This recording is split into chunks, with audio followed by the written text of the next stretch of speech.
the Jergens Journal, featuring Walter Winchell.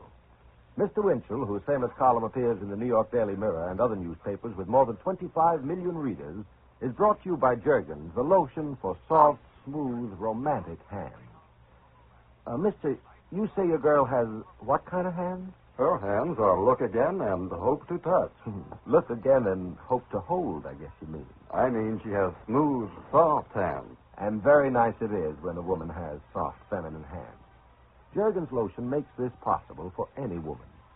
Thanks to wartime research, this famous lotion is even more effective now for smoother, softer hands and for even longer protection against roughness.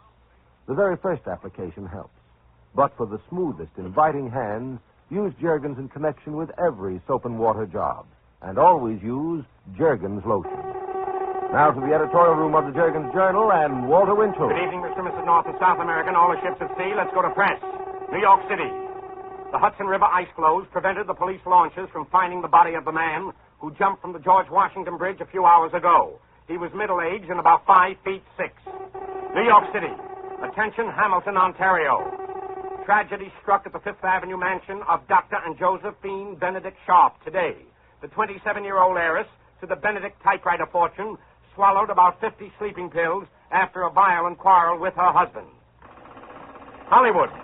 The drummer in the Harry James Orchestra was arrested and charged with being a dope fiend today. He said the heroin he used cost him $450 an ounce. Morristown, New Jersey. Andrew Lord, a banker of New York City, was killed today after being thrown by his horse. Washington. Mr. Winston Churchill is all right now, despite a very rough trip today by air from Miami, in which he was thrown from his plane seat. Attention, Miami Herald. Dan Johnson, the moving picture star, after a 2-day visit to New Orleans, will arrive in Miami, Florida, Tuesday next. An actress named Jacqueline Dahlia is flying from New York City to visit the star in Florida. She is due there tomorrow. 1 and 1 make 3. Washington, D.C. Attention, Washington newspapers. An explosion, due very soon in Washington, will involve a member of the presidential cabinet and a foreigner who has tried to blackmail the presidential advisor. The long arm of the law will soon crack down on this blackmailer, whose initials are 19 and 4. Behind the international news, Montevideo, Uruguay. The Attorney General of Argentina is a dirty crook whose price is about 50,000 pesos for every Nazi he covers up by naturalization papers. These naturalization papers, ladies and gentlemen, are the price paid by Nutrik Frundi for his naturalization. And it saves him from deportation and arrest by the United States Army. This Nazi Frundi was and still is Hitler's number one man in Argentina. Munich. The ancient and dishonorable House of Bavaria, renowned in history for its drunkards and its insane, will soon try to separate Bavaria from Germany, so they can again put the crown on the family idiots. Shanghai. The Shanghai Evening Post and Mercury recently revealed what it called disquieting signs of Japanese and Nazi influence in China. That report, ladies and gentlemen, was written by an American. He is William H. Newton of the Scripps Howard newspapers. In short, said Mr. Newton, the Japanese and the Nazis are behind lots of trouble in China. Athens, Greece. The food administration in Greece is an international scandal right under the sleepy eyes of the British lion, or is he winking? Alexandria. It will be denied, it always is, but the evidence is mounting that the Kremlin and the Muslim leaders are working out a grand alliance. If this is true, then it would mean that so far as Joe Stalin is concerned, so long, bye-bye, and ta-ta to a free Palestine. Bahrain, Arabia. Arabian oil production is expected to reach an all-time high. And in power politics, an oil field is what a water hole is in a jungle or a desert. Look for plenty of trouble then, east of Suez and west of Bombay, and tell Mr. Molotov that he can't stop Winchell from reporting in advance what some diplomats are trying to scoop me on, a third world war. Washington, D.C. A terrific feud will shortly break when Postmaster General Robert Hannigan publicly challenges Secretary Ickes' testimony. General Hannigan will charge that Secretary Ickes was secretly backing Mr. Justice Douglas for vice president while publicly backing Mr. Henry Wallace, and that Mr. Ickes' second choice was Mr. Truman at the Democratic National Convention in Chicago. Attention, Mr. and Mrs. United States. In the 19th century, Abraham Lincoln fought for the principle that no man had the right to live by another man's sweat. In the 20th century, Abraham Lincoln would have fought twice as hard for the right of a man to say what he thinks, whether that man is speaking in a corner drugstore or over a national radio hookup. If Abraham Lincoln were with us today, he would be denouncing power politics over a microphone and probably be leading the latest Crosley Hooper or Nielsen radio rating. Because Abraham Lincoln spoke not only to the common people, he spoke for them. And though the centuries change, the principles, particularly of evil, remain the same. Nations, like men, were not born to live in chains. If Abraham Lincoln were alive tonight, ladies and gentlemen, he would be under subpoena to appear before that stupid, ranking, un-American committee, because Abraham Lincoln would dare to denounce some Bill Boob or some Gerald L. K. Smith or some other notorious question mark for being intolerant or for just being what they are. I believe, too, that if Lincoln were alive today, he would be attacked on the floor of the House or Senate as a subversive, just because Lincoln might have declared that all men have an equal right to make a living. Beyond a question of doubt, Lincoln, the Republican today, would be called alien-minded, an FDR stooge, a branch of the Winchell column or the uptown edition of PM. Because Lincoln believed that a breadline in any state of the Union concerned the whole federal government. The New York and Washington ticker. You will soon learn about wholesale resignations now being readied by officials in the State Department and intelligence. They are sizzling over concealment of activities of certain foreign agents in our country for what is called diplomatic reasons. The Tommy Corcorans of Washington are expecting their fourth little brain truster in the summer. Mr. Corcoran was FDR's right-hand man early in the New Deal. New York. Prominent Wall Streeters now figure that except for a few regional ceilings, OPA will be a casualty next June. And that as prices go up, the value of your money will go down. The pressure boys in Washington who are trying to squeeze the last bit of advantage for their industries are squeezing half the life out of your dollar. See you at the poorhouse. A reporter's report to the people. Washington. The State Department and Secretary of State Burns denied the recent report of a rumor over this microphone that 2 American ships loaded with machine guns had docked at Barcelona recently. The guns, I said, were allegedly for the Franco government, and my source, I said, was the Spanish underground.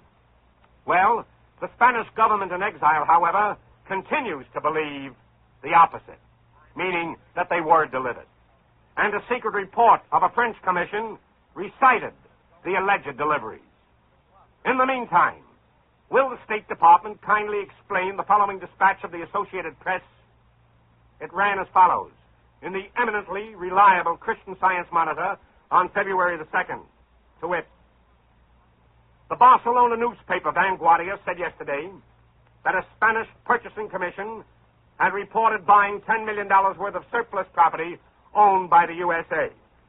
The Spanish commission indicated that it had bought, quotes, abundant planes, a good quantity of tires, and numerous trucks. Mr. Secretary of State Burns, true or false? Attention, the State Department. This concerns a man who is trying to arrange a visa to get into our country, and this is to protest it for a lot of other Americans. His name is Dmitry Ivanovich Dorozenko. He is Ukrainian. He was a principal speaker in 1940 in Berlin, Germany. He is a 100% Nazi, and he has the support of Hitler's gang. I have photostatic evidence of his appearance at Nazi meetings in Berlin. This Dmitry Dorozenko, now in the American zone in Germany, is actually working today as an advisor to the British American authorities. He has also requested a visa to come over here. Over what American's dead body, Mr. Secretary of State Burns? Ernie Piles, General Patton's, Captain Colin Kelly's, General Rose's, or Private Joe Dokes's? And now, Mr. Ben Brower and company for Jergens Lotion. I'll be back in a flash. Here's Sally Andrews, Jergens' beauty consultant who's been shopping in New York. Well, what'd you see, Sally? Men at perfume counters, Ben. Huh? Choosing Valentine's, I guess, for the one and only. And I mean choosing. Wondering, would that be right for her? Would she rather have this? Well, a man likes to please his girl. A girl likes to please her man, too, Ben. Yeah. Only sometimes she makes a mistake. She works so hard keeping his house nice for him, she forgets to keep her hands nice. And it's so easy with Jergens lotion. Oh, I guess the girls aren't so foolish, Sally. You know, young marrieds use Jergens lotion nearly 4 to 1. That's so. And they've probably noticed that Jergens lotion is finer than ever now. Jergens is even finer now as a result of wartime research. It protects even longer, makes the hands even smoother and softer. It's in the stores, same bottle, still 10 cents to $1 plus tax. You save on the dollar bottle.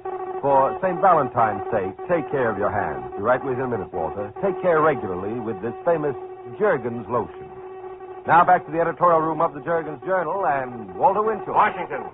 President Truman sent word yesterday that he would back Edwin Pauley to the finish, and that under no circumstances would Truman pull out his nomination for Mr. Pauley as Undersecretary of the Navy. Ladies and gentlemen, I am for Edwin Pauley.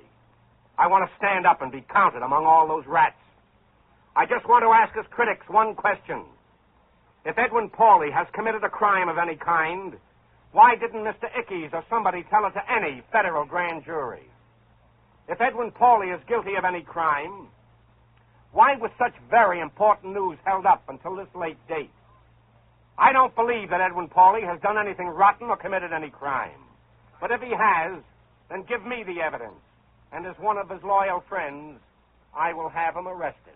I'll tell Johnny Edgar Hoover. That's what I'll do. What a farce. How do you like it?